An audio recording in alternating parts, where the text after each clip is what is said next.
a chance to add a final comment if we could, because we're out of time. All right. John, you can pass too if you want. I'll be really quick.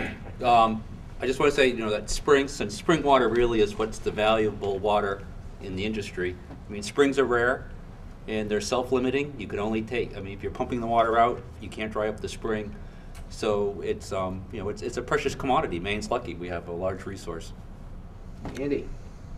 I think the people who are asking questions about water ownership have an interesting question that's been bothering me for at least 25 years now, which is why does water suddenly is my private property until it discharges into a lake or stream, and then it's everybody's. It is the way it is. That is the state law. There are exceptions, and we do regulate the impact of withdrawals, although not comprehensively, obviously. And that's a policy question that we're all going to be grappling with for a while. I'm always interested in new opinions and new ways we can deal with it. Keith.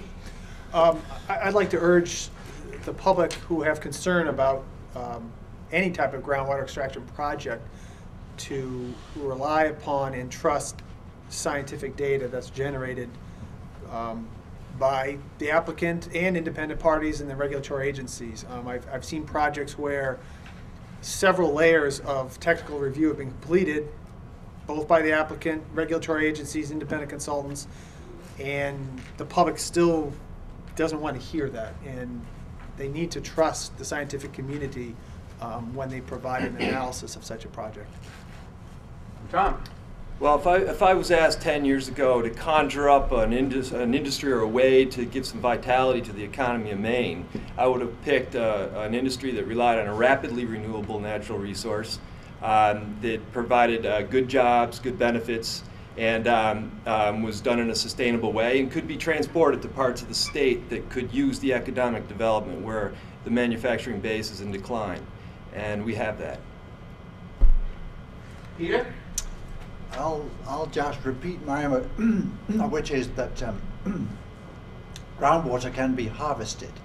In other words, as long as it keeps raining, it is like renewable. We just need to make sure that we know how much is coming in, so that we know how much can be taken out.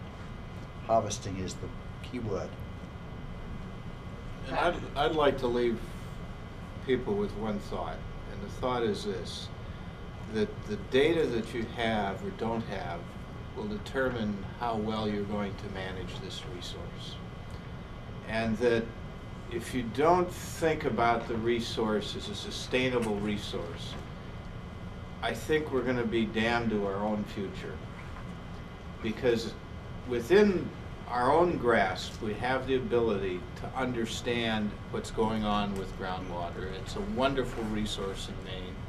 I think it's got some of the best value for the Northeast, if you think about it. Poland Springs is one brand out of the state is an example of that. But then in order to understand this, we have to understand the whole, not individual parts. And to look at the whole as a holistic approach. And our industry supports that. Well, I think the most I've gotten out of today is listening to Peter talking about the water budgeting that Freiburg is doing. I think that is to the extent anyone is thinking about changing the regulatory system to try to figure out how to deal with competing claims on groundwater, it seems that starting with the science and starting with that water budgeting is critical. That gets you about half of the way. The other half is what happens when your water budget starts to be tapped out by these competing uses. How are we going to deal with folks that are in the area first versus those that come later? I noted in the 5 components that Pat had laid out that the industry uses in thinking about these, the 2 towards the bottom did deal with this issue. What are the demands today? What are the reasonably foreseeable demands in the future?